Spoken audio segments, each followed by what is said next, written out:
Welcome everybody, my name is Christian, and today I'm going to be doing another Star Wars book review. This one is for Star Wars Aftermath. This review is a few months late because the reviews for it were pretty mixed at best, but the second book in the series, Aftermath Life Debt, got much higher reviews, and Christian Harloff of Schmoes Knows recommended reading this one first. So that's why I went ahead and picked it up at the library. There are several main characters of this book. Most notably is Norra Wexley, who is a Y-Wing pilot that was at the Battle of Endor. Apparently the Y-Wing pilot that Lando ordered to split off and try to pull some of the TIE fighters with her. She is the mother of Tamian Wexley, who is played by the actor from Heroes that J.J. Abrams has worked with in quite a number of movies. He was an X-Wing pilot in The Force Awakens, and he was just recently an officer over at the Yorktown Space Station in Star Wars Beyond, and I believe he was in some of the other Star Wars movies as well, Star Trek movies as well. So he's definitely getting his nerd credentials out there. This takes place in the immediate aftermath of the Battle of Endor, hence the title, and he's just a teenager, and he's kind of rebellious, and he's a little bit of a jerk in some ways in this book. And you meet a handful of new characters, a new bounty hunter, a new ex-Imperial. There's so many converging storylines and ones that don't tie remotely to each other in this book. And I'm assuming book after book they'll get more connections, because there's a random chapter about Kashyyyk, there's a random chapter about Bespin, there's a random chapter about Coruscant, mixed in between the main storyline that takes place on Kivia, as well as a random chapter in Jakku. This definitely feels like the setup book of a larger series, and I could see how a lot of people on its own really didn't think it was worthwhile for the read, because it doesn't even give that much new canon information. It just sets up so many different things.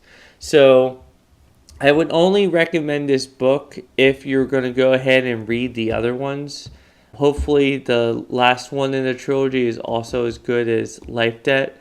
But other than that, as a standalone book, I definitely wouldn't recommend it. It gets pretty annoying at times where just when you're getting into the action, it's going to go into all these different side stories that you don't care anything about, that don't go anywhere, that aren't going to go anywhere in this book. And there's so many artificial just plot devices of trying to make it more dramatic. There's multiple scenes where the chapter ends and you think the person just died, but it turns out they were fine, and they were fine again.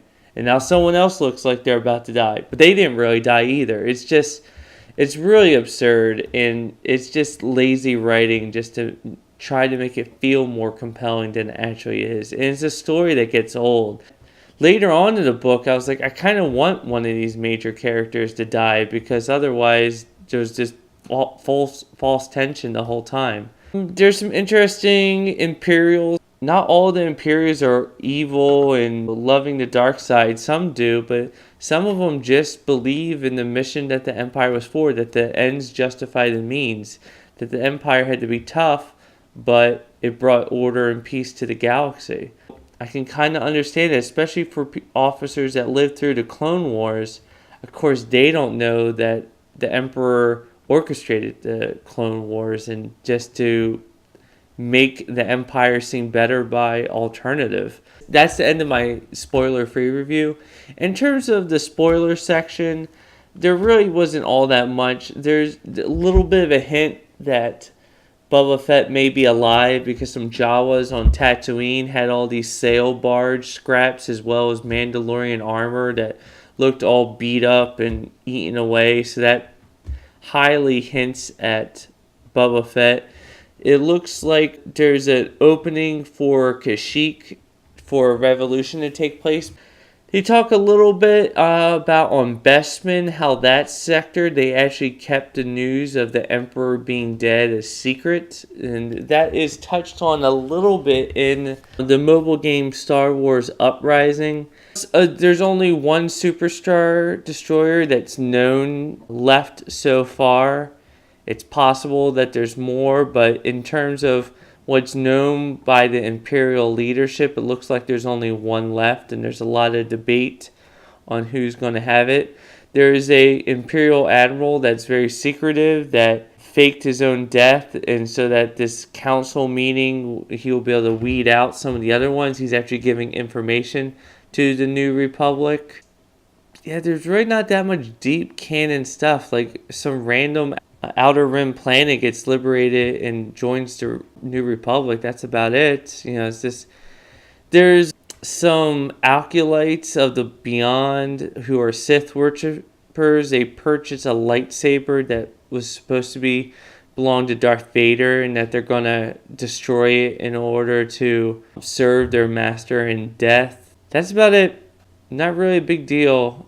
So that's about it. Have you read it? Were you disappointed by it? What did you think? It's definitely on the tail end of the books that I've read so far, but it's not pure garbage. It was annoying at times. Bye.